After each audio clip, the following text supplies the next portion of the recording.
Le 10 avril 2018 à 15h16, un opérateur du 911 reçoit un appel de Kyle Plush, un adolescent de 16 ans qui vient de vivre un accident improbable. Dans la minute précédant cet appel, Kyle venait d'arriver à l'école Seven Hills à Cincinnati, Ohio, pour un match de tennis. Il conduisait une Honda Odyssey 2004, un monospace équipé de 3 rangées de sièges. Son équipement pour le match du jour était rangé tout à l'arrière. Pour le récupérer, Kyle a grimpé à l'arrière du véhicule et s'est penché par-dessus la 3e rangée de sièges, étirant son corps au maximum pour atteindre son équipement.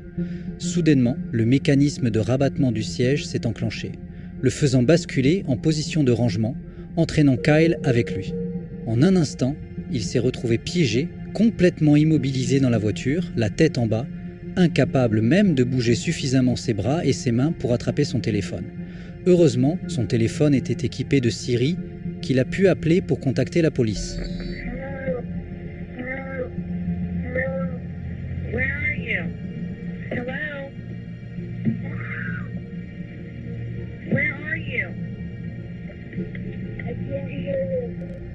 Kyle ne pouvait rien entendre à cause de la distance qui le séparait de l'appareil, mais il a déclaré aussi clairement que possible qu'il avait besoin d'aide urgente.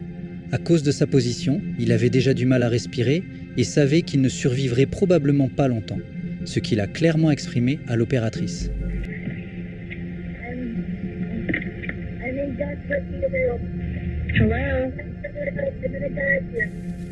Moins d'1 minute plus tard, l'appel se couperait.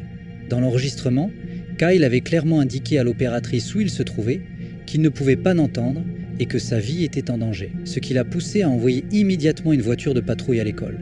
Mais inexplicablement, elle n'a jamais dit aux officiers que Kyle pensait qu'il allait mourir.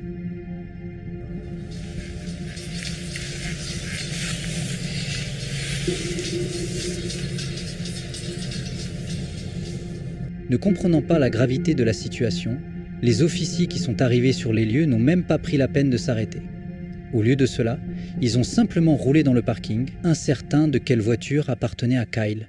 Ils n'ont même pas baissé leur musique, ni ouvert une fenêtre, semblant plus intéressés par les types de voitures que conduisaient les autres élèves. Pendant que les officiers poursuivaient leurs recherches superficielles, un autre appel est passé au 911. C'était Kyle, dont le ton était maintenant radicalement différent.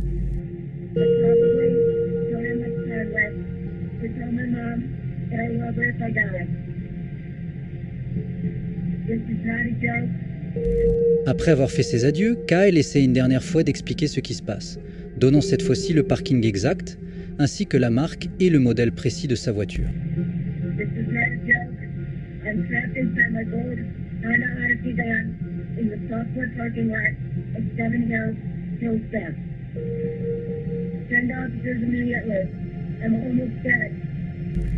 À ce moment-là, les officiers étaient toujours dans le parking à sa recherche. L'aide était littéralement à quelques mètres. De plus, l'opératrice avait réussi à obtenir un signal du téléphone de Kyle, donnant des coordonnées précises de sa position à 3-4 mètres près de son véhicule. Pourtant, la dispatcher n'a jamais transmis cette information. Alors que Kyle restait en ligne, luttant pour sa vie, les officiers sur place quitteraient le parking, clôturant leur rapport et poursuivant leur journée en déclarant « Je ne vois personne, ce que je n'imaginais pas voir de toute façon ». Cette phrase révélant que les personnes impliquées dans l'affaire n'ont jamais vraiment cru que la situation était réelle, la considérant plutôt comme un canular.